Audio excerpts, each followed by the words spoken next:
Hello, my name is Carson, and this is a new series I'm starting up called A Film a Week. Essentially, in this series, I'll pick out a film to watch and analyze every week, pick out an element or theme that stood out, and go into depth about it in a video.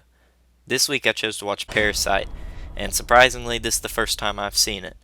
I know. Now, before you go grab your pitchforks and light your torches to come and lynch me for not having experienced this film before, just let me say this. I was really busy this winter. Please don't hurt me. I know I should have set time aside to watch Parasite, but life gets in the way, you know? So, with that out of the way, let's get into it. Spoilers are ahead. Parasite is directed by one of the greatest living directors, Bong Joon Ho, who just took home the Academy Award for Best Director. Congratulations, by the way. And Parasite is an absolute masterpiece. And by masterpiece, I mean masterpiece with a big old capital M. Just about everything in this film was handled with great purpose and finesse. But if you've seen the film and or have heard anything surrounding it, you already know this. So I'm not going to waste your time with the endless amounts of praise that could be given. So instead I'll be talking about the one aspect that stood out to me and how it helped shape Parasite's story and theme. Today I'll be talking about the line that separates the upper from the lower, the line that divides wealth and poverty, the line that, as Mr. Park states, should never be crossed. This line, this divide, is something that remains very consistent throughout the movie, and is meant to be on the front of every viewer's mind. And thanks to some brilliant cinematography, it achieves this. Take for example this shot, the housekeeper waking up Miss Parks outside the house, or this shot with Ki-woo and Mrs. Park walking down the hallway. The list goes on, and the line is always there.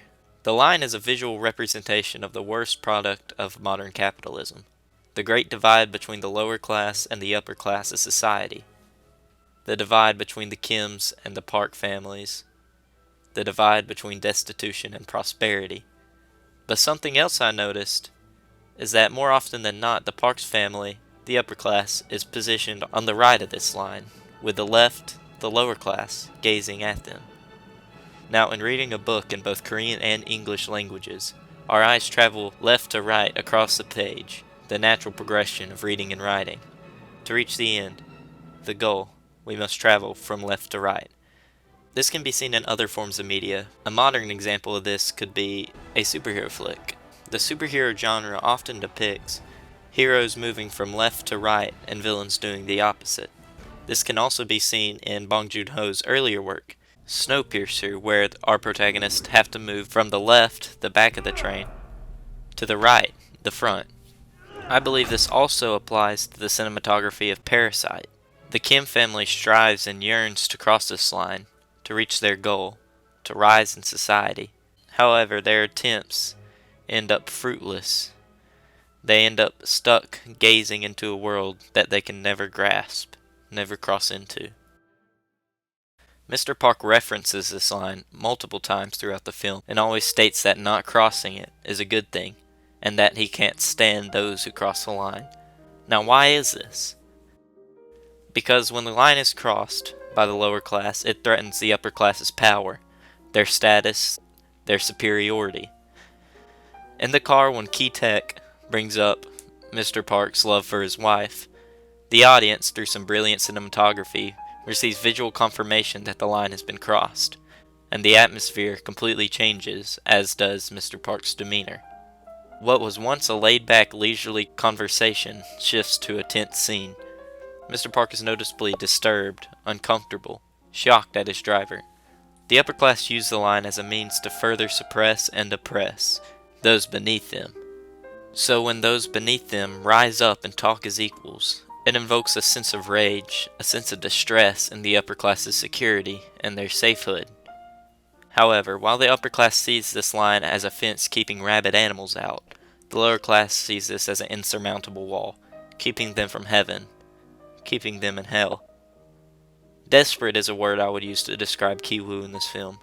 Desperate to climb out of poverty, desperate to rise in socioeconomic class, desperate to get where he thinks he will be happy. Ki-woo believes with his whole heart that he can rise in life, that he can live in the same light and elegance as the Park family. but this line stands in his way. Ki-woo constantly dips his toes across the line, but is always pulled back. Ki-woo constantly acts as if he fits in, but he knows he doesn't.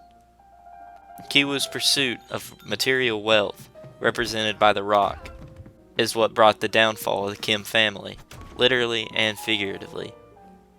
So this begs the question, in this society where the poor fall further down and the rich rise higher up, is it better just to submit and conform to your side of the line? In the beginning, the Kim family was financially struggling, but they were alive. They were in deep poverty, but they were together. Is this society so oppressing to those trying to increase their status that they forfeit their right to a better life and accept to live for those above the line? Ki-woo's answer to this is no. He will continue to attempt to escape poverty and reach prosperity. He will continue to attempt to rise higher in the system that constantly puts him down. And he will continue to attempt to cross the line, to reach his goal, to save his dad, and to achieve happiness. But the question still remains. The question I believe Ki-woo is choosing to ignore, and that Bong Joon Ho is choosing to ask. In this ruthless capitalistic system, can this line truly ever be crossed? Thank you for watching the video. This is the first and hopefully many of episodes in A Film a Week. Next week I will be talking about the talented Mr. Ripley. So take care and goodbye.